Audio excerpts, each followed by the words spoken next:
Secerdas apapun, secanggih apapun yang hari ini teknologi yang kita miliki, yang kita alami, tidak akan bisa merubah dan membawa menjadi manusia yang beradab dan berakhlak. Akhlak, adab itu cuma bisa kita dapatkan dengan proses alamiah yang kita miliki melalui jalur pendidikan yang jelas. AI tak bisa memberikan pendidikan yang baik. Tidak bisa. Google, YouTube, semua tidak bisa. Justru condong lebih banyak bermudarat daripada bermanfaat. Apa kata Nabi? Yataqarabuz zaman wa yataqarabus suq. Semakin dekat zaman, semakin dekat pasar. Itu yang dikatakan Pak.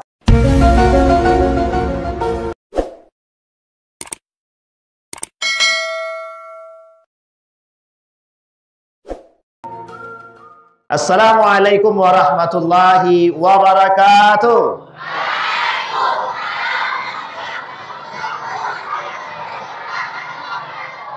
Coba kalau seandainya Pak Camat di demo sama yang belakang tuh habis tuh Pak. Baik Bapak Ibu sekalian yang berbahagia. Alhamdulillahi Rabbil Alamin. Alhamdulillahilladzi arsala rasulahu bil huda wa dinil haq liyudhhirahu 'ala ad-dini kullih wa kafa billahi shahida. Asyhadu an la ilaha illallah wahdahu la syarika lah wa asyhadu anna Muhammadan 'abduhu wa rasuluh la nabiyya ba'd.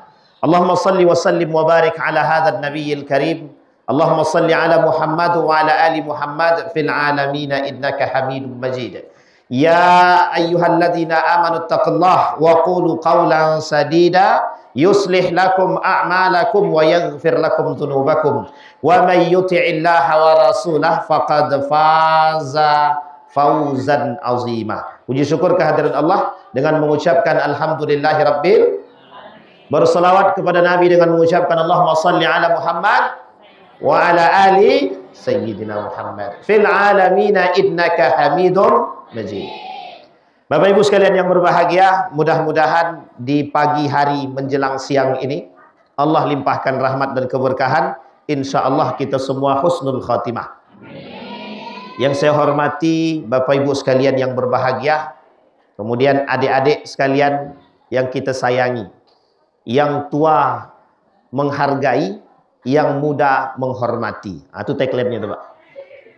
Adik-adik menghormati yang tua, kok adik-adik terasa muda sedikit.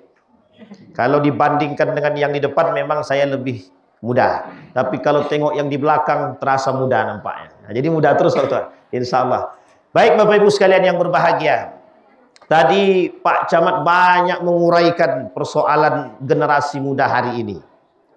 Judul kita malam pagi ini meneladani akhlak, adab dan akhlak dan daripada baginda Nabi Muhammad sallallahu alaihi wasallam dalam menuntut ilmu. Ada tagline-nya, menuntut ilmu. Saya sampaikan satu hadis daripada baginda Nabi Muhammad sallallahu alaihi wasallam. Ini buat adik-adik yang belakang, ini perlu penting ini. Kata Nabi, yushaku alla taqumas sa'ah. Hampir terjadi hari kiamat. Hatta sampai kata Nabi, yuqbadul ilmu. Ilmu itu hilang. Ilmu itu hilang. Kemudian wayak suruz dzunub wa yadhharul fitan. Kata Nabi, tidak akan terjadi hari kiamat atau hampir terjadi hari kiamat sampai kalian akan melihat ilmu itu akan hilang. Apa maksudnya ilmu akan hilang itu? Jadi Bapak Ibu, kata baginda Nabi dalam riwayat yang lain, kata Nabi, la taqumus sa'ah hatta zaharal jahlu. Tak akan terjadi hari kiamat sampai kalian akan melihat kebodohan. Imam Al-Ghazali mengartikan bodoh itu banyak. Bodoh yang pertama tidak punya ilmu. Orang tak mau belajar, tak ngerti, itu bodoh. Sehingga kata para ulama diartikan jahiliyah itu karena memang bodoh itu. Tapi bodohnya jahiliyah dulu dengan sekarang berbeda.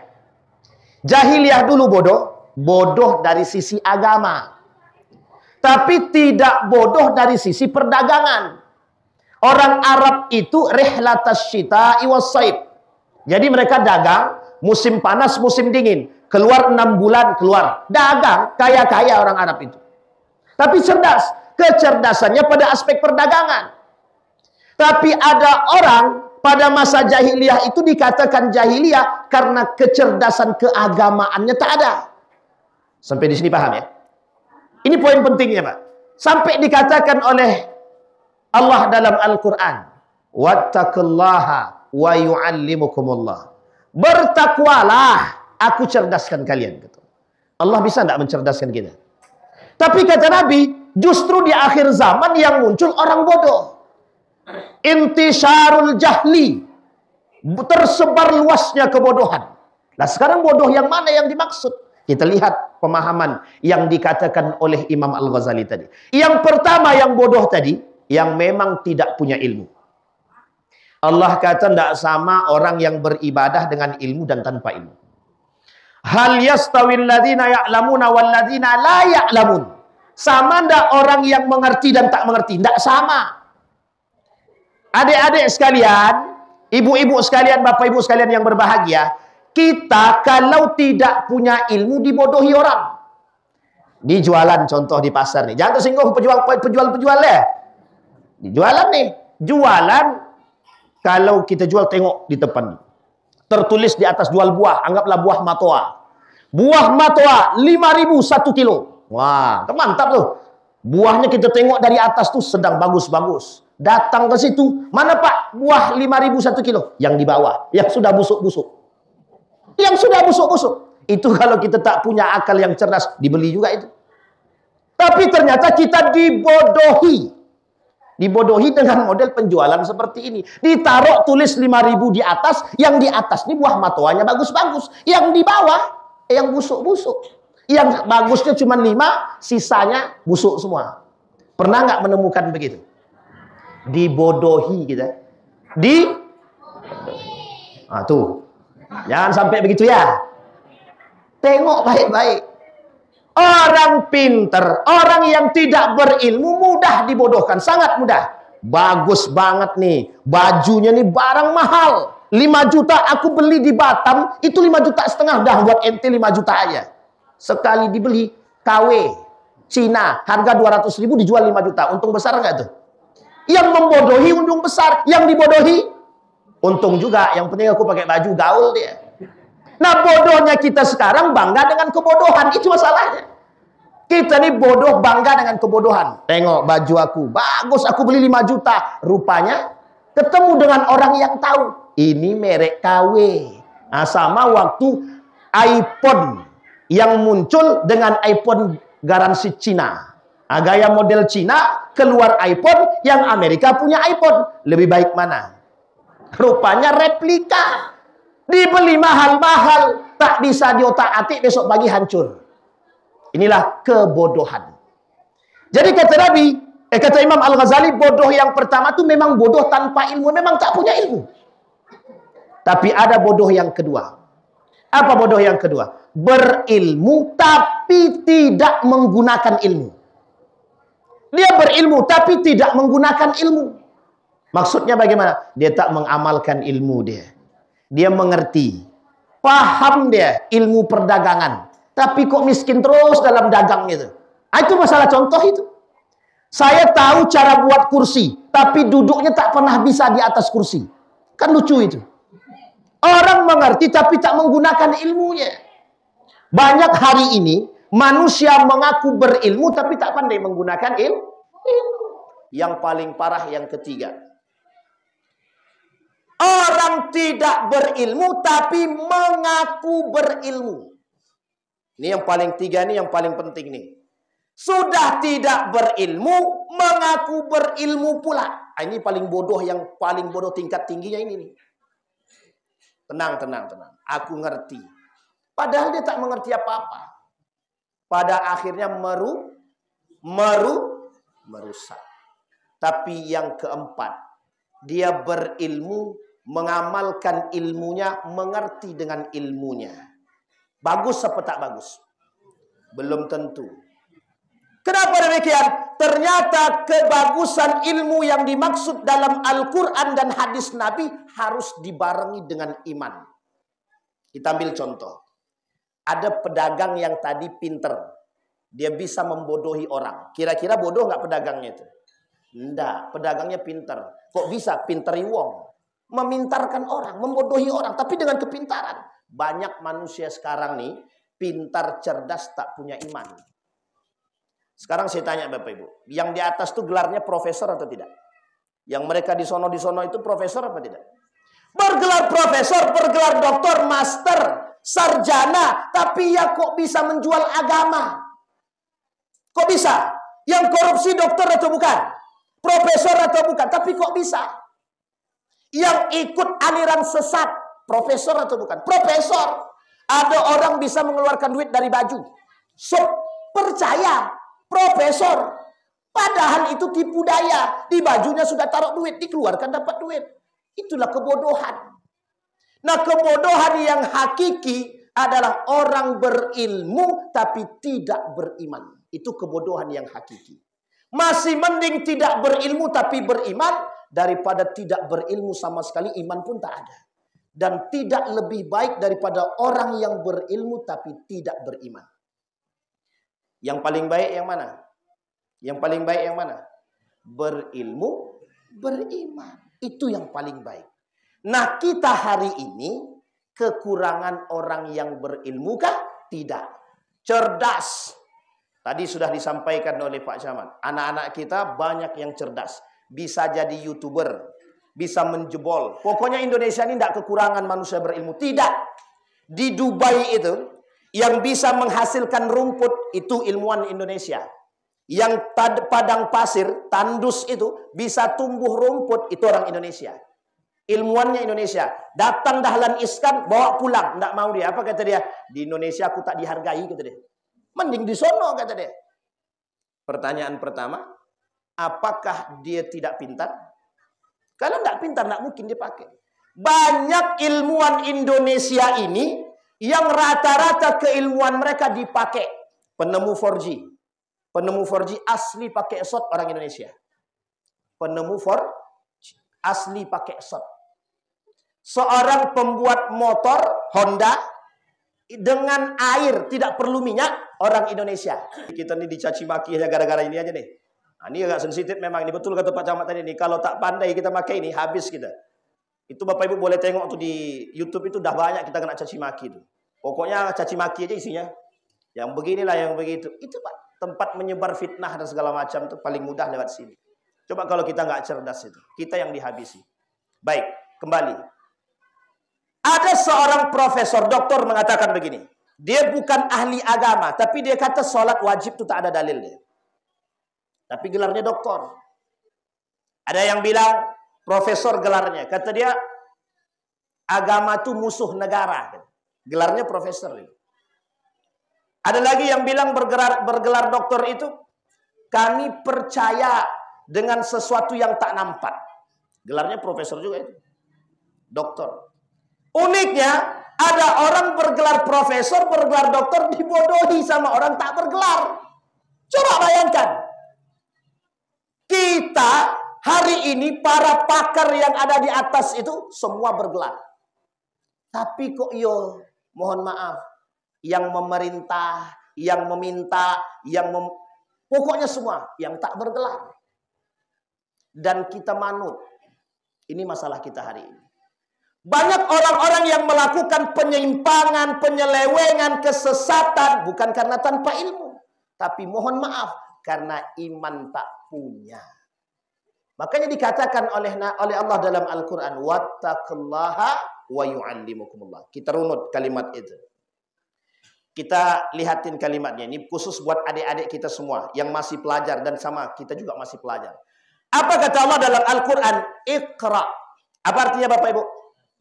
Bisa enggak Nabi baca? Iqra. Bisa enggak Nabi baca? Enggak bisa. Ma'ana biqari. Enggak bisa Nabi. Yang kedua, Iqra ma'ana biqari. Yang ketiga, Iqra ma'ana biqari. Apa yang dilakukan oleh Jibril? Dipeluk sama Jibril. Setelah dipeluk sama Jibril, apa yang dibisikkan oleh Jibril? Iqra bismi rabbikal ladzi khalaq. Kata Jibril, baca dengan menyebut nama Tuhanmu. Ini poin pertama. yang harus dipahami oleh anak-anak pelajar sekarang. Apa maksudnya? Hadirkan Allah dalam setiap kita ingin belajar. Bismillah. Baca dengan menyebut nama Allah. Ulama ilmuwan muslim di dunia ini tidak ada satupun yang tidak hafal Al-Quran. Kita ambil contoh. Ibnu Sina. Siapa Ibnu Sina itu? Bapak siapa dia? Adik-adik belakang siapa Ibnu Sina? Yang bisa jawab kita kasih hadiah. Siapa? Ilmuwan? Ilmuwan apa dia? Bapak kedokteran. Mantap, pintar-pintar. Sini. Oh, ini sudah dibisikkan ini kayaknya nih. Buka Google nggak tadi? Oh, enggak, alhamdulillah. Tengok wajahnya baik-baik. Siapa namanya? Ridho, ketua panitia. Calon Pak Camat selanjutnya. Janganlah Pak Camat, Bupati Inhil. Mau Bupati Inhil apa menteri? Inhil, mau Bupati, menteri tak mau? Oh ya, nanti kalau menteri jadi korupsi pula kan susah. Nah, itu bercanda aja, bercanda. Siapa namanya tadi? Ridho Izwar Zaki Pratama. Pelan-pelan. Ridho Izwar Zaki Pratama. Ridho Izwar Zaki Pratama. Tambah satu lagi. Panjang betul namanya. Itu dia. Ridho Izwar Zaki Pratama ALN. Oh enggak. Baik Bapak Ibu. Siapa namanya? Siapa tadi nama Ibnu Sina itu? Siapa Ibnu Sina itu? Kedokteran. Apanya yang kedokteran? Bapak kedokteran. hafal berapa juz dari Al-Quran? Lahir di mana? Di Padang Panjang. Astagfirullah, bukan ente. Ibnu Sina. Coba. Baik Bapak Ibu. Tapi tak apa-apa lah. Karena dia sudah menjawab, kita kasih hadiah. Halal? Tutup mata. Mana tangannya? Tak boleh nampak, bahaya. Tutup. Oke, sudah cukup. Terima kasih. Ibnu Sina. Hafal Al-Quran di umur 10 tahun. Hafal Al-Quran di umur 10 tahun. Apa kata nih buat orang tua? Mohon maaf ibu-ibu ya, bapak ibu semua. Buat orang tua khusus. Jangan kenalkan anak dengan yang lain sebelum dia mengerti Al-Quran. Ini salah satu contoh ilmuwan muslim dahulu. Bapak ibu perhatikan baik-baik. Di Inhil ini, Indragiri Hilir ini, tidak kekurangan ulama. Tidak. Satu-satunya tempat yang ada di Riau ini yang masih mempertahankan dalam tradisi keilmuan Islam cuma di Inhil. Boleh tengok. Yang kedua Kampar. Tidak ada yang ketiga, tidak ada yang keempat. Kenapa? Yang lain tidak punya? Gimana? Hampir setiap celah kita lihat ada majelis taklim, majelis ibu, dan rame. Artinya yang mau belajar serius banyak. Kemudian apa masalah kok kita tidak bisa menghasilkan para orang-orang beriman? Itu masalahnya, Pak. Inhil tingkat keimanan atau religiusitasnya tinggi, kriminalnya tinggi. Kriminalnya tinggi, tapi keimanan religiusitasnya tinggi. Artinya apa? Kita butuh yang kedua, kolaborasi antara iman, ilmu, dan yang ketiga. Apa itu? Amal. Ini poin penting. Peradaban Islam akan naik kalau ilmu dia punya, iman dia punya, kemudian diamalkan. Kalau cuma ilmu, banyak yang pintar. Kalau cuma beriman, banyak yang beriman. Tapi kalau dua-duanya, ilmu dan iman, agak kurang sedikit. Iman tidak perlu melihat apakah dia lulusan agama. Tidak perlu. Karena menuntut ilmu agama hukumnya wajib. Imam Al-Ghazali hafal Quran. Imam Asy-Syafi'i hafal Quran. Ibnu Sina hafal Quran. Ibnu Khaldun hafal Al-Quran. Ibnu Hayyan hafal Al-Quran. Yang saya sebutkan semua, itu ilmuwan muslim. Ibnu Rusdi hafal Al-Quran. Tidak ada yang tak hafal Quran. Semua ulama kita hafal Quran. Tapi apakah mereka tidak cerdas dalam bidang yang lain? Tidak. Ibnu Rusdi bapak kimia, bapak matematika, bapak fisika. Begitu juga dia paham ilmu fikih. Berarti Islam cerdas, kompleks, semua ada. Masalahnya kita yang sekarang. Bagaimana mereka bisa seperti itu? Satu, orang tuanya memperhatikan agamanya. Ini poin penting lagi buat ibu-ibu. Yang tadi malam kita ulang sedikit. Apa itu? Orang tua punya peran besar memberikan pendidikan agama kepada anak. Anakku sudah masuk pesantren, Pak Ustaz. Tenang, akhlaknya baik. Belum tentu.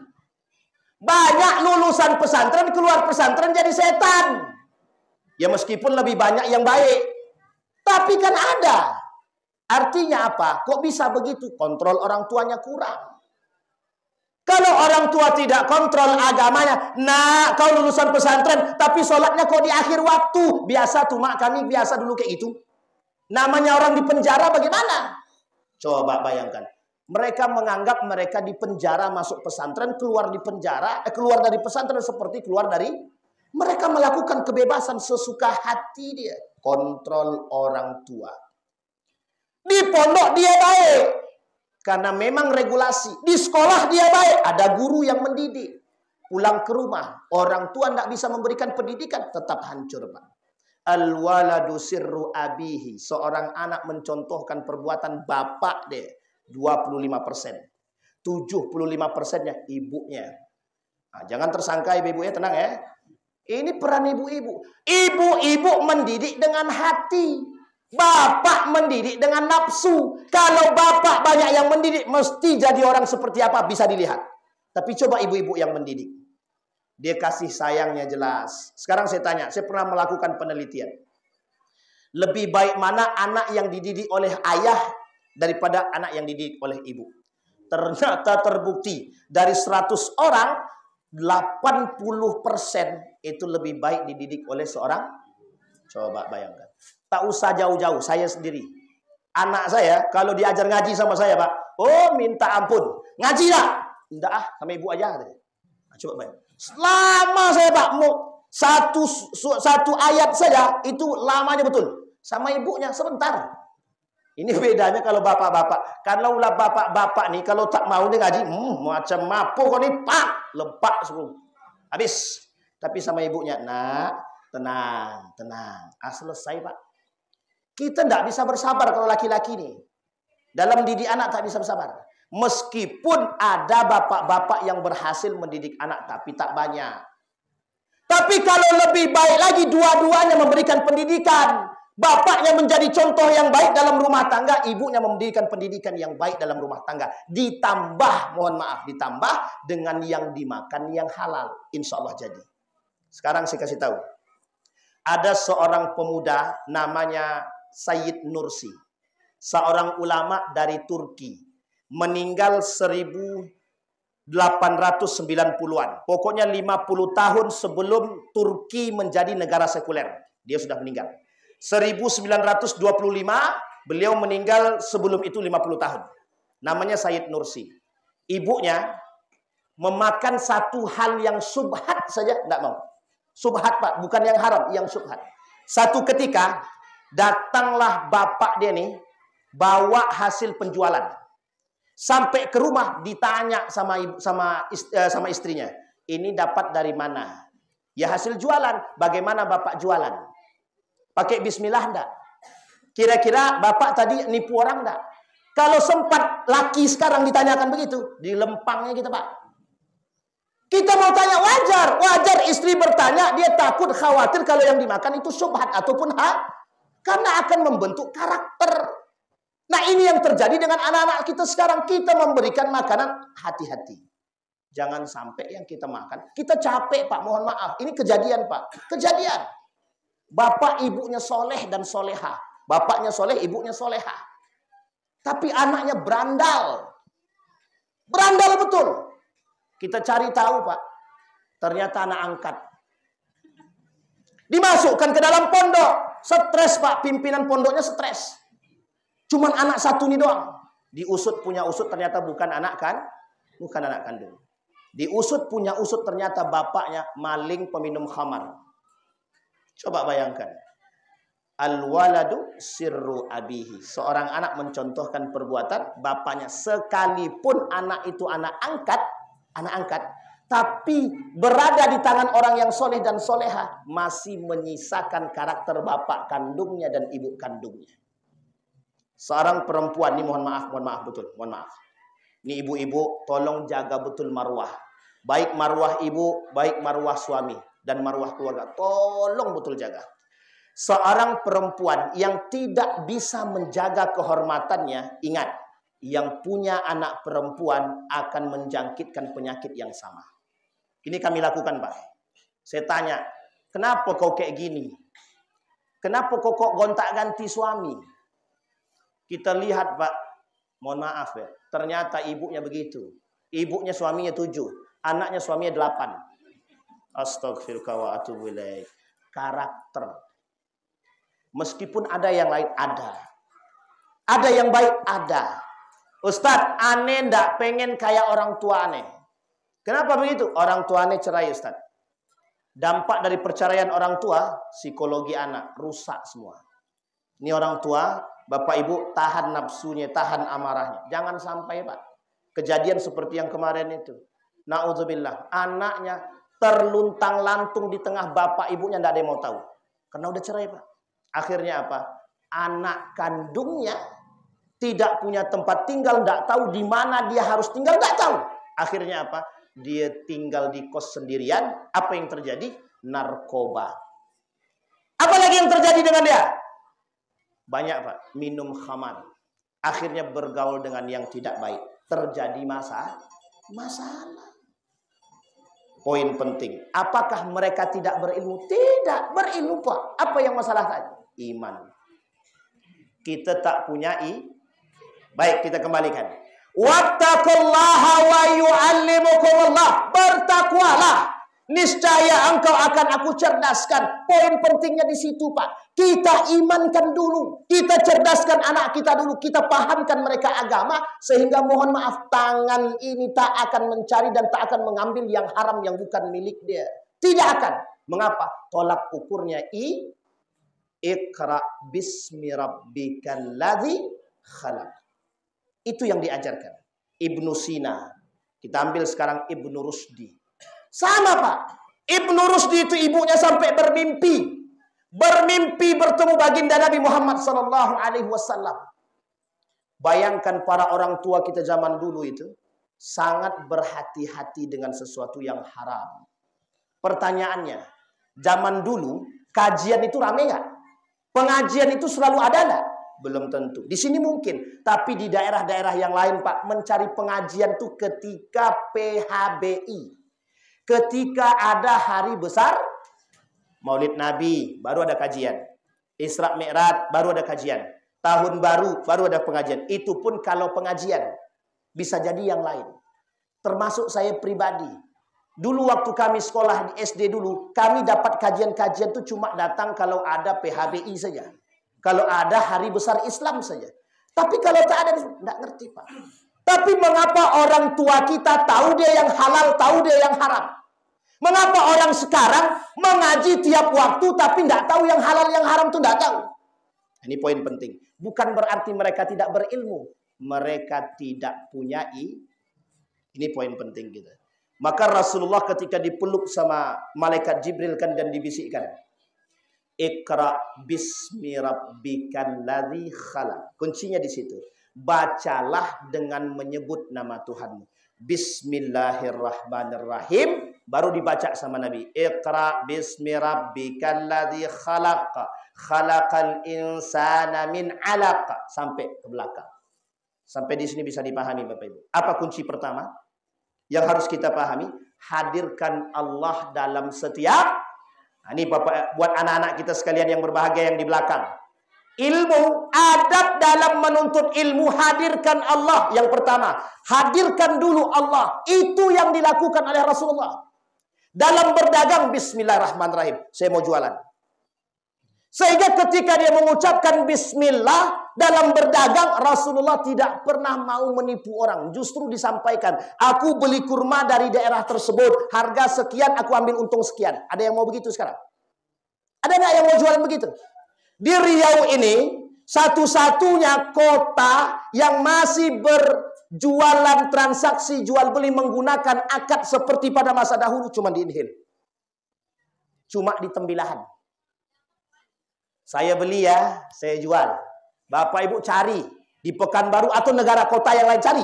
Tidak akan Bapak Ibu temukan orang yang jual beli transaksi dengan akad seperti ini. Pertanyaannya adalah, kok bisa inhil seperti itu? Kok bisa? Bukan berarti di sini tidak ada ulama. Banyak ulama. Justru karena ulama yang banyak dan memberikan pengajaran yang baik dengan keikhlasan. Apa yang terjadi? Hal yang sepele saja bisa dipraktekkan. Iman. Bisa dipahami Ibu? Bapak Ibu bisa dipahami? Adik-adik bisa dipahami? Bisa? Apa yang harus kita hadirkan yang pertama dalam menuntut ilmu? Bismillah, hadirkan Allah. Dibarengi dengan doa. Ya Allah, Rabbi zidni ilma warzuqni. Doa enggak kalian? Berdoa enggak? Tapi kok enggak pintar-pintar? Oh belum. Pak Camat aja lama baru jadi Pak Camat. Kemudian atuk kita tadi jadi ketua LAM. 50 tahun baru jadi komite kata dia. Itu ya, 50 tahun baru jadi komite. Tapi alhamdulillah alumni SMP ini cerdas-cerdas semua. Beliau Pak Camat, ada Pak Lurah dan lain sebagainya. Alhamdulillah, tidak kekurangan contoh dan tokoh dan tidak kekurangan para alim ulama. Nah, sekarang tinggal bagaimana mengaplikasikan dan kerjasama, saling bersama. Itu yang pertama. Maka adab dalam menuntut ilmu penting. Yang kedua, apa yang harus kita lakukan? Adab dalam menuntut ilmu. Hadirkan akhlak yang mulia. Tutur kata sopan santun. Terutama, jangan nuntut sama murid duluan. Hadirkan diri kita sebagai pelaku terbaik dulu. Guru, contoh terbaik dalam sekolah. Kita dulu yang berakhlak, baru kita tuntut. Loh, kalau kita anak sekarang tidak sama dengan anak dulu. Nak, jangan duduk di atas meja. Siap Bu. Anak sekarang, nak, jangan duduk di atas meja. Bapak aja duduk di atas kursi gitu deh. Coba bayangkan. Awak pun begitu kan deh. Nah, coba bayangkan. Anak zaman sekarang. Maka kita perlu contohkan dulu. Duduk kita di atas kursi atau duduk kita dengan baik, anak-anak kita akan mencontoh. Ini dalam istilah Nabi disebut dengan dakwah bilhal. Kita dulu yang mengerjakan, baru yang lain mencontohkan. Kalau dulu, anak zaman dulu, kalau sekali kita bilang, mereka dengar. Kalau sekarang kita buat dulu, baru mereka akan menjalankan. Nah, gotong royong. Lah, bapaknya masih merokok gimana? Kami gotong royong. Dia ngomong begitu, Pak. Anak kecil, belum SD, umur 3 tahun. Apa saya bilang? Hei, Daren, ini anak saya sendiri. Daren, makan jangan berdiri. Tadi kan dia sempat makan berdiri. Kita tunjukkan saya. Dia makan berdiri kan. Padahal awak bukan makan, Pak, menggigit. Buka makanan, gigit berdiri. Itu pun diprotes sama dia. Anak zaman sekarang. Ini generasi apa nih? Alpha, Z, apa pokoknya semualah? Generasi apa nih? Z ya, Gen Z ya kan dia. Terserahlah mau Z kayak apa, kayak Alpha, terserahlah. Ini penyakit kita sekarang nih. Entah Gen Z, entah Gen Pa, Gen O, terserahlah pokoknya. Yang penting gen lah ya. Tapi gennya jelas kan? Gennya jelas kan? Darahnya jelas kan? Golongan darahnya jelas gak? Oh, tidak, gitu deh. Coba bayangkan.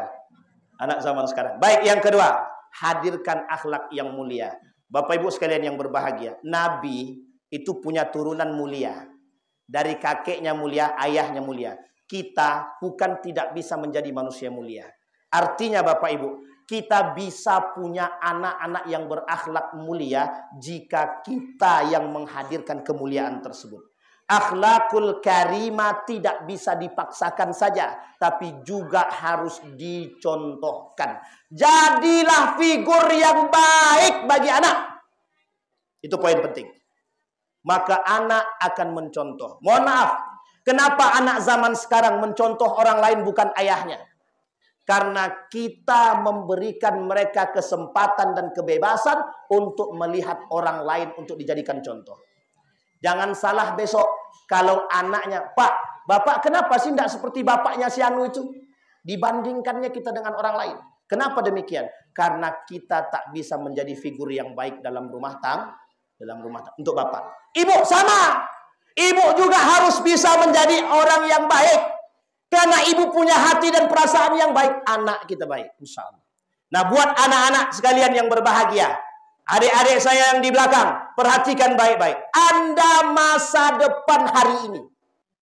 Kalau Anda tidak punya akhlak yang mulia, Anda yang akan merasakan kehancuran Anda kelak sendiri. Yang menentukan masa depan Anda adalah seberapa kuat Anda beriman kepada Allah dan ilmu yang Anda miliki. Rasulullah Shallallahu Alaihi Wasallam mengatakan kepada Ali bin Abi Thalib, apa kata Rasulullah? Ali itu dikenal dengan Anna Madinatul Ilmi huwa Aliyu Babuha, seorang pemuda yang cerdas. Apa kata Nabi kepada Ali bin Abi Thalib? Didoakan, Pak, didoakan. Ali selalu didoakan, Ibnu Mas'ud didoakan. Siapa yang mendoakan? Rasulullah. Artinya apa? Kalau kita pengen punya anak generasi yang baik, jangan pernah berhenti berdoa. Rabbi ja'alni muqima salati wa min dzurriyyati rabbana wa taqabbal du'a. Cari ubun-ubunnya mana? Sini ubun-ubun kona. Tiup sebelum tidur. Tiup terus setiap malam. Jangan pernah frustasi, jangan pernah merasa capek. Insya Allah akan Allah tunjukkan hasilnya. Akan Allah tunjukkan. Jangan lupa, Pak. Doain terus. Rabbi ja'alni muqima salati wa min dzurriyyati rabbana wa taqabbal du'a. Kalau perlu tambah sedikit. Tambah apa? Qul huwallahu ahad. Qul a'udzu birabbil falaq. Qul a'udzu birabbin nas. Tambah, tiup ubun-ubunnya. Kalau perlu tambah lagi. Jangan surat Yasin tapi. Tambah terus. Tidak ada masalah. Ditutupi dengan Allahumma salli ala Muhammad wa ala ali Muhammad fil alamin innaka Hamidum Majid. Tiup. Insyaallah kita memang berdoa, berusaha. Allah yang menentukan. Bapak Ibu, setidaknya ketika kita sudah selesai memberikan pendidikan yang baik kepada mereka, pertanggungjawaban kita di hadapan Allah selesai. Kok anak kau masih bejat? Sudah kau doakan? Sudah. Sudah kau salatkan? Sudah. Sudah kau ajarkan? Sudah. Sudah kau ajarkan semuanya agama? Sudah. Kata Allah, berarti tak urusan kamu. Itu urusan aku, kata Allah. Allah yang ngurus lagi. Perhatikan anak-anak sekalian yang berbahagia. Kalau Anda hari ini tidak menyayangi waktu Anda, da'il ayyama taf'al ma tasha' wa tib nafsan idza hakamal qada. Anda akan menemukan masanya ketika Anda mendapatkan sesuatu yang Anda inginkan. Jika Anda punya kepribadian yang mulia. Ini penting untuk anak-anak kita. Jangan mentang-mentang jadi anak, semua yang diinginkan diminta. Bu, minta HP, dibelikan iPhone. Nih, siapa yang begitu? Siapa yang kemarin minta HP? Nih, yang masih main game, cabut aja, Bu. Yang masih main game, tarik HP-nya. Buang ke sakunya. Jangan buang ke laut, sayang. Baik. Nah, perhatikan baik-baik. Tadi anak-anak yang sholat subuh angkat tangan, yang sholat subuh. Yang sholat subuh laki-laki. Cuma 3 orang, 4 orang. Habis ini jemur aja, Bu. Yang tak sholat jemur. Pokoknya jemur. Tapi tidak bisa kita menghukum sembarangan sekarang, Ustaz, gitu. Iya, tapi sekolah kan punya kebijakan. Yang kebijakannya bisa kok dibuat dengan cara yang baik. Insya Allah. Bayangkan, mohon maaf ya ibu-ibu ya. Mohon maaf Bapak Ibu, mohon maaf. Orang guru hari ini terbatasi ruang geraknya dalam memberikan pendidikan kepada anak Bapak Ibu. Ini kejadian kasus guru ngaji cuma menjewer didenda 25 juta. Setelah dituntut, diramekan, diviralkan, minta maaf dia, terlambat. Tapi lebih baik daripada tidak sama. Coba bayangkan. Ibu-ibu, bapak-bapak, kalau persoalan agama tidak usah khawatir. Mati anak bapak, meninggal anak bapak ibu semua dalam menuntut ilmu, syahid. Tapi ibu guru, bapak guru, hati-hati juga lah. Jangan, anak siapa kau ini? Itu yang tidak betul itu. Tapi kalau dengan cara yang baik, memberikan pendidikan dan hukuman yang baik, insya Allah pasti diterima. Dan jangan manjakan anak Bapak Ibu. Jangan manjakan anak. Hari ini Bapak Ibu, kalau anak kita marahi, dia membentak, bentak balik. Besok ibu bapak tua, dibentaknya kita besok. Nih buat anak-anak sekalian. Anda tidak akan menggapai Cita-cita yang baik kalau Anda tidak mendapatkan keridhaan orang tua Anda. Tidak akan. Jangan mimpi jadi insinyur. Jangan mimpi jadi presiden. Jangan mimpi jadi alim ulama. Kalau orang tua Anda tidak ridho dengan apa yang Anda buat. Bisa dipahami adik-adik? Besok kalau keluar rumah, Bu, aku pergi nuntut ilmu ya. Cium tangannya, ridhoi dan doakan aku. Nah, itu contoh yang terbaik. Tadi siapa yang keluar rumah salam tangan orang tua? Angkat tangan. Oh, semuanya. Oh, satu aja. Oh, banyak. Alhamdulillah, ya Allah. Tadi salaman atau tos? Penyakit zaman sekarang, Pak. Pak, aku pergi sekolah lu. Tos, Pak. Orang tuanya, Pak, kata dia. Astagfirullah. Jadi memang orang tuanya yang jadi masalah sekarang. Itu yang kedua. Hadirkan akhlak yang mulia. Yang ketiga. Bagaimana adab dalam menuntut ilmu. Jangan lupa berdoa. Apa dia Bapak Ibu? Apa itu adik-adik? Sebelum mulai belajar berdoa apa tidak? Ikhlas apa tidak? Dari mana kalian tahu? Benar kalian ikhlas? Baik, yang keempat, adab dalam menuntut ilmu. Bekerja keras. Bahasa lainnya, jangan cepat menyerah. Kalau memang kita susah menghafal, cari cara lain. Ini saya kasih contoh nih. Saya punya kawan satu kelas waktu mondok dulu, Pak Camat. Jadi, saya terbiasa menghafal dengan suara agak kencang sedikit. Bismillahirrahmanirrahim. Begitu saya menghafal, suara keras. Kawan saya tidak. Tidur di belakang saya, di bawah saya. Saya bersuara, dia tidur. Sakit hati enggak tuh? Awak lagi belajar, serius. Tapi dia cuma tidur di bawah saya. Dia lebih dulu hafal dari saya. Coba bayangkan. Itu mustahil, Ustaz? Enggak mustahil. Ini nyata. Cerita fakta. Saya yang menghafal, dia yang hafal. Coba bisa begitu. Karena setiap orang di antara kita ini punya model kecerdasan masing-masing. Yang harus kita temukan. Dan kita biasakan. Ada orang yang menghafal dengan suara pelan. Bismillahirrahmanirrahim. Cara menghafal begitu. Ada orang menghafal dengan suara keras.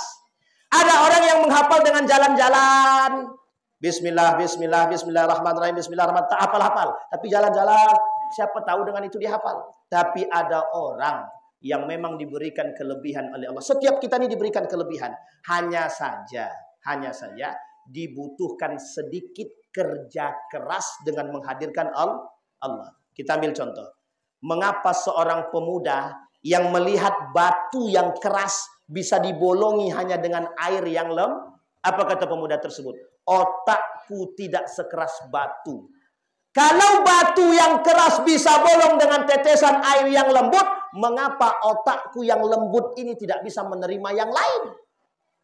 Maka kuncinya kata Imam Al-Ghazali, hilangkan yang syubhat, hilangkan yang haram.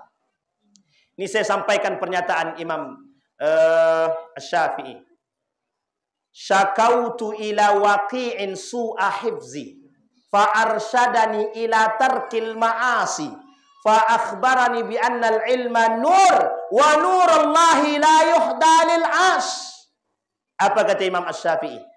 Ketika diminta menjadi guru, menggantikan Imam Abu Hanifah, masuk ke dalam kelas, tak sengaja kaki gurunya dilangkahkan oleh Imam Asy-Syafi'i. Sampai di kelas ilmu hadisnya tidak keluar sama sekali. Tidak keluar. Bukan Imam Abu Hanifah, Imam Malik. Tidak keluar sama sekali. Apa yang dilakukan oleh Imam Syafi'i? Difikir sepanjangnya, apa dosa saya? Ternyata ketemu. Tak sengaja kaki gurunya dilangkahkan. Siapa nama gurunya? Waqi'. Namanya guru Waqi' namanya. Datang Imam Syafi'i kepada gurunya. Hanya ingin meminta maaf. Karena tak sengaja terlangkahkan kakinya tadi. Apa kata gurunya? Sebelum kau minta maaf, aku sudah maafkan. Aku tahu kedatanganmu untuk apa. Begitu Pak orang alim itu. Itu kalau tak makan yang haram. Kalau tak makan yang syubhat. Tapi kalau makan yang syubhat, yang haram, minta maaf. Jangankan, mohon maaf. Jangankan di balik layar. Di depan layar pun tak nampak. Coba bayangkan. Kok sulit kali otak kau menghafal nak? Mungkin bapak kasih saya makan haram Pak. Kata dia. Ini saya cerita, Pak. Saya punya kakak kelas kami dulu. Kakak kelas kami, bapaknya ini pelaku maksiat. Bapaknya pelaku maksiat. Tapi anaknya berubah, Pak. Drastis anaknya masuk pondok dan cerdas. Selesai anaknya 6 tahun menuntut ilmu, balik ke rumah. Apa kata anaknya? Aku tidak mau tinggal di rumah ini. Kenapa itu? Aku mau tinggal di tempat yang lain. Mengapa kau tak mau tinggal di rumah ini, Pak? Ini rumahmu sendiri. Aku bapakmu, ini mamamu. Dijawab sama anak tuh. Selagi bapak masih bekerja dengan yang haram, aku tidak akan tinggal di rumah ini. Tobat bapaknya, Pak. Bapak dia tobat. Coba bayangkan. Pengaruh seorang anak dan lingkungan yang baik. Membentuk karakter pribadi yang baik. Nah, yang kelima, Bapak Ibu. Yang kelima. Hadapkan mereka dengan lingkungan yang baik. Kita pengen anak kita penghafal Quran, tapi tak pernah kita suguhkan Al-Quran. Justru kita suguhkan musik. Nah, kau mau jadi penghafal Quran? Mau, Pak? Ah, nih, coba dengarkan lagu Poco-Poco nih. Nyambung apa tak nyambung? Di rumah kita sering putar musik, tapi tak pernah Al-Quran. Kita pengen anak kita hafal Quran. Itu sebenarnya sedang apa itu? Sedang mimpi. Kita pengen anak penghafal Quran. Kami pengen anak kami ini, Ustaz, ahli sholawat. Tapi yang diperdengarkan musik pop. Ya nggak nyambung, Pak. Sampai kapan? Kita pengen anak kita ahli matematika, ahli bahasa Inggris. Apapun keahlian yang Anda inginkan dari anak Anda semua, hadirkan yang berkenaan dengan tersebut. Kalau tidak, bagaimana? Aku pengen anakku teknik, Ustaz. Tapi di rumah tuh cuma ada alat piano. Kira-kira jadi apa dia? Teknik atau piano dia? Kan nggak nyambung, Pak, jadinya. Sampai di sini paham, Bapak Ibu? Lingkungan yang penting. Nah, sekarang Bapak Ibu perhatikan kata Imam Al-Ghazali. Kata Imam Al-Ghazali. Ternyata ada orang tua alim soleh. Anaknya brutal. Ada anak alim soleh. Orang tuanya ndak alim, ndak soleh. Ada dua-duanya alim soleh. Anak soleh, bapak soleh. Ibunya ndak soleh. Ndak soleha. Ada anak yang tidak soleh. Ada anak yang soleh, ibunya soleha. Ternyata bapaknya tidak soleh. Ada mak bapak dia tidak soleh, anaknya tak soleh. Tapi ada yang terakhir, semuanya soleh. Ada seperti itu. Semua ini ada semua. Kita lihat, bagusnya anak tuh. Mak bapak dia soleh, anaknya soleh. Senang hati kita? Bapak Ibu jangan iri. Setiap orang di antara kita punya cobaan masing-masing. Tapi perhatikan baik-baik. Apa yang membuat sesuatu itu bisa berubah? Lingkungan. Bapak Ibu pengen lingkungan yang baik. Maka bentuklah lingkungan yang baik. Ini saya berharap daripada para tokoh-tokoh agama, para pemuka, para tokoh di kampung ini khususnya. Kalau kita bisa menghasilkan lingkungan yang baik, maka insya Allah kita menghadirkan generasi yang, kalau tadi Pak Camat bilang banyak yang nongkrong di kuburan. Nah, itu bayangkan anak zaman sekarang. Orang zaman dulu, anak zaman dulu jangankan ke kuburan, mencium bau kuburan takut semua. Kalau sekarang main game di kuburan, setan datang, kau pergi, kami lagi main judi. Bisa jadi setannya ikut main judi. Nah, coba bayangkan, kata setan, kau udah berkawan sama aku sekarang, katanya. Sama-sama jadi setan. Bisa dipahami Bapak Ibu? Baik, 5 poin. Yang pertama, hadirkan Allah dalam. Adik-adik, hadirkan Allah dalam apa? Hadirkan Allah dalam setiap perbuatan kita. Termasuk Samillah. Ikut, Samillah. Apa artinya? Bismillah. Tidak tahu, katanya. Baru. Yang kedua, apa yang harus kita lakukan yang kedua?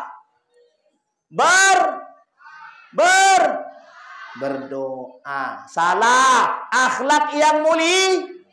Yang ketiga, berdoa. Yang keempat,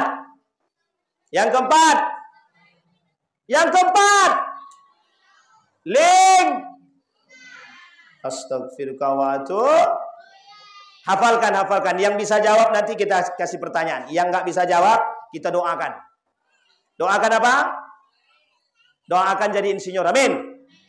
Udah nggak ada. Itu zaman Pak Camat dulu. Sekarang sarjana, bukan insinyur lagi. Mau jadi sarjana nggak? Bapak Ibu sekalian yang berbahagia, kembali kepada hadis Nabi yang pertama kita bacakan. Kita ndak pengen generasi-generasi kita ini yang bakal menjadi generasi Bapak Ibu semua mengalami tingkat kebodohan yang drastis seperti yang dikatakan oleh baginda Nabi Muhammad sallallahu alaihi wasallam. Kata Nabi, kelak di akhir zaman kebodohan merajalela. Jangan sampai generasi-generasi kita yang di belakang itu menjadi generasi yang dikatakan oleh Nabi Muhammad sallallahu alaihi wasallam. Nauzubillahi tsumma ada AI, artificial intelligence. Apa itu? Kecerdasan yang saat ini itu sudah menjadi satu buatan. Dulu pernah ada satu ide, membuat satu chip, yang isi chip ini semua kecerdasan ada, akan ditanamkan dalam otak manusia, maka dia bisa cerdas secerdas-cerdasnya, bahkan disebutkan sebagai orang-orang yang jenius. Tapi Bapak Ibu sekalian yang berbahagia, yang dimaksud dengan chip tersebut sudah kita temukan hari ini, AI. Apa itu? Artificial intelligence. Sekarang perhatikan baik-baik. Bapak Ibu sekalian yang berbahagia, secerdas apapun, secanggih apapun yang hari ini teknologi yang kita miliki, yang kita alami, tidak akan bisa merubah dan membawa menjadi manusia yang beradab dan berakhlak. Akhlak, adab itu cuma bisa kita dapatkan dengan proses alamiah yang kita miliki melalui jalur pendidikan yang jelas. AI tak bisa memberikan pendidikan yang baik. Tidak bisa. Google, YouTube, semua tidak bisa. Justru condong lebih banyak bermudarat daripada bermanfaat. Apa kata Nabi? Yataqarabuz zaman wa yataqarabus suq. Semakin dekat zaman, semakin dekat pasar. Itu yang dikatakan Pak Camat tadi. Pengen makanan, tinggal GoFood, datang. Dulu kita jalan kaki dulu. Makanya banyak orang sekarang itu stroke. Karena jarang jalan. Baru naik tangga sedikit. Begitu. Tak pernah jalan lagi sekarang. Nah, kemarin si pagi saya lewat jalan. Tadi pagi saya jalan. Wah, alhamdulillah. Enak sekali hidup di kampung nih. Bisa jalan sana sini, udara masih segar. Kalau sempat di kota yang kita hirup apa? Polusi aja. Bukan populasi ya, polusi. Asap kendaraan. Semua dengan motor, Pak. Masjid cuma selangkah dari rumah pakai motor. Padahal nampak sama kita kubahnya. Tapi tetap pakai motor. Sekarang tak, di sini enak jalan. Kalau anak-anak sekarang, mohon maaf ya Bapak Ibu, betul kata Pak Camat tadi. Jangan bangga anak kita di rumah diam. Alhamdulillah Ustaz, dia tak ada gabung dengan yang lain. Memang dia di rumah aja. Tengok dulu Pak, tengok. Ini saya kasih contoh. Saya kasih contoh. Betapa pentingnya adab, moral, dan akhlak ini. Ini anak-anak dengarkan baik-baik. Di Australia, seorang anak di atas umur balik 17 tahun ke atas, orang tuanya haram ikut campur. Masuk dalam kamar, dikuncinya, orang tua tidak boleh maksa masuk. Kalau orang tuanya maksa masuk, dilaporkan ke polisi, orang tuanya dipenjarakan. Sekarang perhatikan, betapa dunia ini sekarang sedang berada dengan akhlak, dalam kondisi akhlak, moral, dan etika yang tidak benar. Uniknya lagi, anak tuh mau ngapa-ngapain di dalam kamar, kita nggak boleh ikut campur. Privasi anak.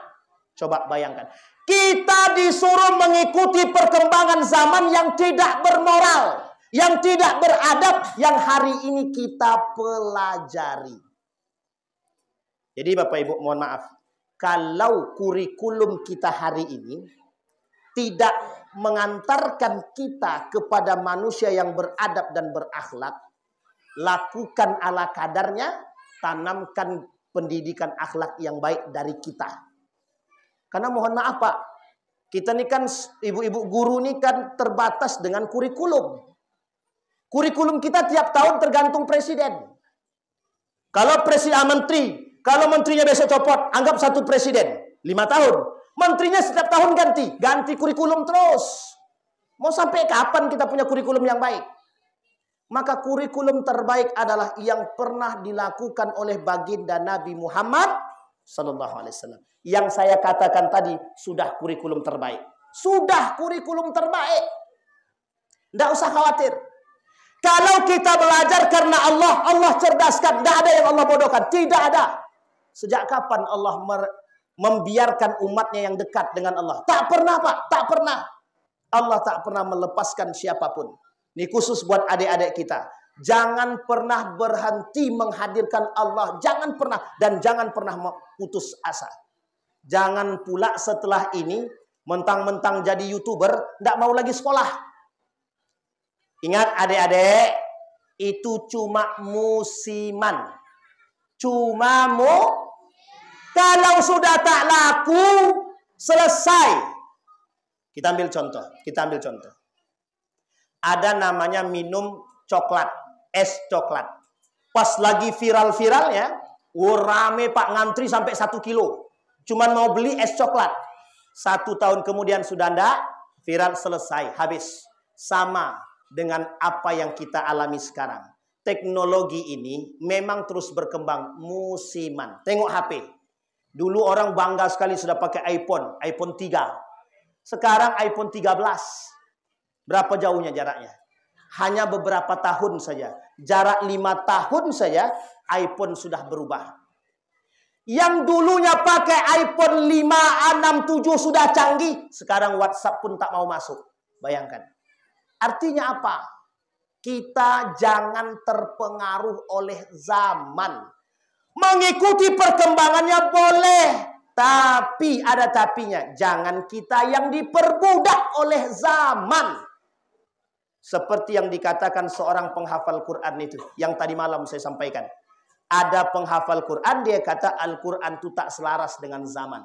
Satu-satunya yang ditinggalkan oleh Nabi yang selalu selaras dengan zaman, baik keilmuannya, baik akhlaknya, baik moralnya, baik adabnya, baik dunianya. Cuma 2. Al-Quran dan hadis. Tidak ada yang lain.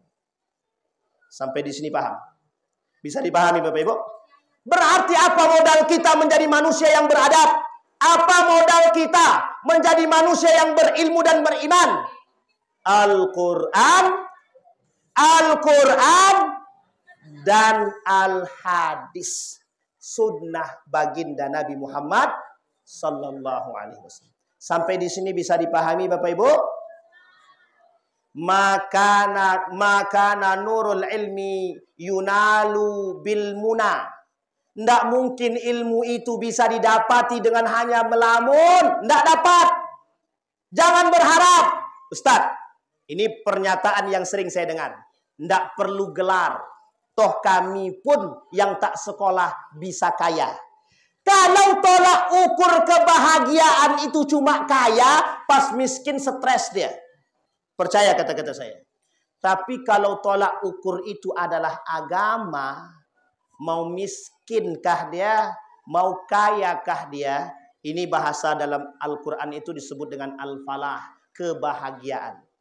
Orang bahagia hari ini dengan materi, merasa dengan punya banyak harta selesai.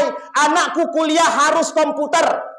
Mau ndak hafal Quran ndak masalah, ndak bisa sholat ndak masalah. Yang penting hafal, yang penting dia bisa komputer. Kelak kalau dia selesai sekolah bisa jadi insinyur, bisa kerja PNS, bisa jadi ini, bisa jadi itu. Apa gunanya kalau terhina? Apa gunanya kalau cuma menjadi penjilat? Nggak ada gunanya. Tak bermoral, tak berakhlak, tidak beradab. Ini pahamin baik-baik. Jadi jangan mendiskreditkan agama. Seolah-olah dulu Pak, mohon maaf nih saya mengalami langsung. Mau kemana kau sekolah Wan? Aku sekolah pesantren. Nanti lulus pesantren kau paling jadi tukang baca doa, jadi imam, baca Yasin, selesai. Besok nak, kata tetangga-tetangga, jangan kayak Sri Ridwan tuh lagi. Dia cuma sekolah agama, nanti susah kau cari kerja. Coba bayangkan Pak, sekarang kebutuhan guru pendidikan agama Islam membludak 5.000 lebih. Bayangkan. Tidak ada yang mau ngambil jurusan agama. Dianggap jurusan ini kolot. Tidak bisa dapat duit banyak. Kalau kebahagiaan tolak ukurnya adalah materi, miskin, hancur, habis semua. Kita tidak punya marwah. Tapi coba tolak ukurnya agama. Sekarang saya tanya, Bapak Ibu tahu Pak Wahid, gubernur kita, pernah nyantri nggak dia? Pernah nyantri nggak? Pernah. Sekarang Ma'ruf Amin, santri nggak? Din Samsudin, santri nggak? Santri. Lukmanul Hakim, Menteri Agama, santri nggak? Santri. Banyak santri-santri itu yang jadi orang besar, banyak sekali. Jadi jangan mendiskreditkan agama. Tapi bayangkan, kalau seandainya negara kita ini dipimpin oleh santri-santri yang beriman, kira-kira apa yang terjadi? Indahkah? Kalau negara ini dipimpin menterinya orang yang mengerti agama, ada nggak yang korupsi? Presiden yang mengerti agama, mungkin nggak dia melakukan penyimpangan? Mungkin nggak? Tidak.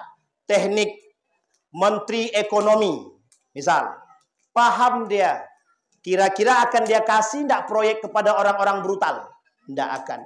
Dia akan kasih pada orang yang baik-baik. Kita butuh generasi seperti ini sekarang. Maka kata Nabi, kata para ulama, mengembalikan tradisi keilmuan Islam hari ini adalah keputusan yang sangat tepat. Apa itu? Satu, bekali dulu mereka dengan agama. Bapak Ibu, dulu pernah ada pengurangan materi agama di sekolah. Tapi alhamdulillah, banyak yang protes, akhirnya memang tetap tidak dihilangkan, tapi dikurangi. Ini Bapak Ibu percaya atau tidak percaya silahkan. Saya ngajar di salah satu universitas di Riau ini. 45 mahasiswanya, cuma 10 yang hafal Al-Fatihah. Cuma berapa Pak? Yang hafal Al-Fatihah cuma 10. Sisanya boro-boro hafal Al-Fatihah. Huruf hijaiyah aja tak hafal. Sekarang saya tanya, mau jadi apa negara kita nih? Kalau generasi kita dipimpin dengan anak-anak seperti ini, maka mohon maaf, apa yang dikatakan Rasulullah pasti akan terjadi. Kita akan punya generasi penghancur. Bisa dipahami Bapak Ibu? Adik-adik sekalian bisa dipahami? Jangan berhenti mengaji. Jangan berhenti sholat.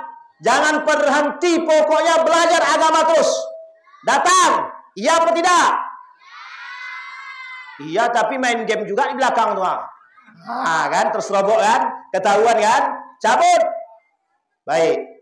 Aman? Sudah? Yakin? Baik. Ada pertanyaan adik-adik? Astagfirullahaladzim. Baru kita sebut tidak. Begitulah generasi kita sekarang. Nikmati dengan nikmati saja. Nah, tenang Bu, siap. Bisa dipahami Bapak Ibu ya?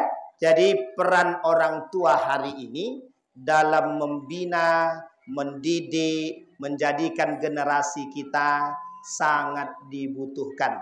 Yang pertama. Yang kedua, jangan lagi manjakan anak. Sudah hendak saatnya anak-anak kita ini kita manjakan. Jangan. Kalau tidak mau menyesal kelak. Yang ketiga, hadirkan lingkungan yang baik bagi generasi kita agar mereka terbentuk generasi yang baik. Kalau bukan kita, siapa lagi? Jangan sampai kita menjadi orang yang nanti mohon maaf anak di penjara, kita sengsara, rumah tangga hancur berantakan, semuanya habis begitu saja, semuanya bunuh diri nanti karena stres. Ada seorang ibu-ibu lompat dari gedung, bunuh diri dia. Suaminya masuk penjara karena telah membunuh anak kandungnya sendiri. Seorang suami dibunuhnya anak kandungnya, masuk penjara. Ibu tuh tinggal sendiri, tidak punya kerjaan, luntang-lantung, stres dia, lompat dari gedung. Apa kata dia? Selesailah urusan. Mati deh. Hancur apa tak hancur? Karena apa itu? Begitulah pendidikan pentingnya. pendidikan agama dalam diri kita sehingga bisa menciptakan peradaban yang mulia. Sepakat Bapak Ibu? Siap Bapak Ibu? Ini peran Pak Camat kita kembali. Kita kembalikan kepada Pak Camat dan pemerintah Kabupaten Indragiri Hilir agar bisa membentuk generasi-generasi yang mulia dan beradab. Amin ya Rabbal. Mudah-mudahan apa yang saya sampaikan ini bisa bermanfaat, bisa menjadi kunci peradaban, dan insya Allah dari Inhil ini lahir generasi-generasi yang mulia. Pak Cabiru ya ulil absar la'allakum tuflihun. Assalamualaikum warahmatullahi wabarakatuh.